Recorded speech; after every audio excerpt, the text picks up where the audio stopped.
ওয়াশিংটনের হুমকি আর তেল আবিবের রক্তচক্ষুকে পরোয়া না করে আবারও নিজেদের শক্তিমত্তার জানান দিচ্ছে ইরান। মার্কিন সংবাদমাধ্যম সিএনএনের এক চাঞ্চল্যকর স্যাটেলাইট রিপোর্টে দেখা গেছে, অতি সম্প্রতি আমেরিকা ও ইসরায়েলের যৌথ হামলায় ক্ষতিগ্রস্ত হওয়া পরমাণু স্থাপনাগুলো পুনর্নির্মাণে নেমেছে তেহরান।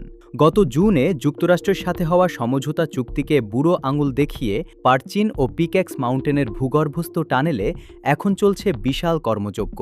কিন্তু কেন ওয়াশিংটনের সাথে চুক্তি করার পরপরই ইরানকে এই অনমনীয় পদক্ষেপ নিতে হলো?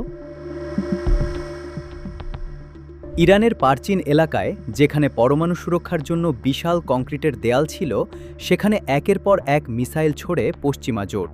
কিন্তু ইরান যে দমে যাওয়ার পাত্র নয় তা প্রমাণ করতেই হয়তো জুনের সমঝোতা স্মারকের পরও নিজেদের সার্বভৌমত্ব রক্ষায় কাজ চালিয়ে গেছে তেহরান।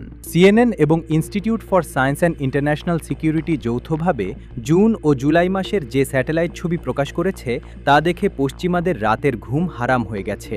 পার্চিনের সেই হামলার গর্তগুলোতে প্রথমে অস্থায়ী ঢাকনা এবং পরে জালের শক্তিশালী আচ্ছাদন ব্যবহার করা হয়েছে। সেখানে দেখা গেছে কংক্রিট মিক্সিং ট্রাক। বিশেষজ্ঞদের দাবি, ইরান তাদের পরমাণু কেন্দ্রগুলোকে আগের চেয়েও শক্তিশালী করে গড়ে তুলছে। শুধু তাই নয়, পিক্যাক্স মাউন্টেনের গোপন টানেলগুলোতেও দেখা গেছে ভারী যানবাহনের মহাব্যস্ততা। পশ্চিমা মিডিয়া একে চুক্তি লঙ্ঘন বলে চিৎকার করলেও বিশ্লেষকরা বলছেন, মার্কিন প্রেসিডেন্ট ডোনাল্ড ট্রাম্প যখন হরমুজ প্রণালীর অজুহাত তুলে চলতি সপ্তাহের শুরুতেই যুদ্ধবিরতি শেষ করার হুমকি দিয়েছেন, তখন ইরানের এই আগাম প্রস্তুতি ছিল অত্যন্ত দূরদর্শী এক কৌশল। মার্কিন সাম্রাজ্যবাদের বিরুদ্ধে ইরান বরাবরই একটি শক্ত দেয়াল। সিএনএনের রিপোর্টেই স্বীকার করা হয়েছে যে তেহরান তাদের প্রধান পরমাণু কেন্দ্র যেমন ইস্ফাহান, ফোর্দো কিংবা নাতানজে কোনো নিয়মের ব্যত্যয় ঘটায়নি, বরং তারা কেবল সেই স্থাপনা ও ক্ষেপণাস্ত্র সংরক্ষণাগারগুলো মেরামত করছে যা আমেরিকা ইসরায়েল অন্যায়ভাবে ধ্বংস করেছিল।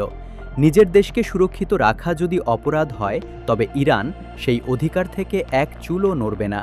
তেহরানের এই মেরামত তৎপরতা যেন সেই বার্তাই দিচ্ছে। ডোনাল্ড ট্রাম্প আবারও ইরানের ওপর নতুন করে হামলা শুরু করেছেন, কিন্তু স্যাটেলাইটের এই ছবি প্রমাণ করে চাপ প্রয়োগ করে ইরানকে থামানো অসম্ভব।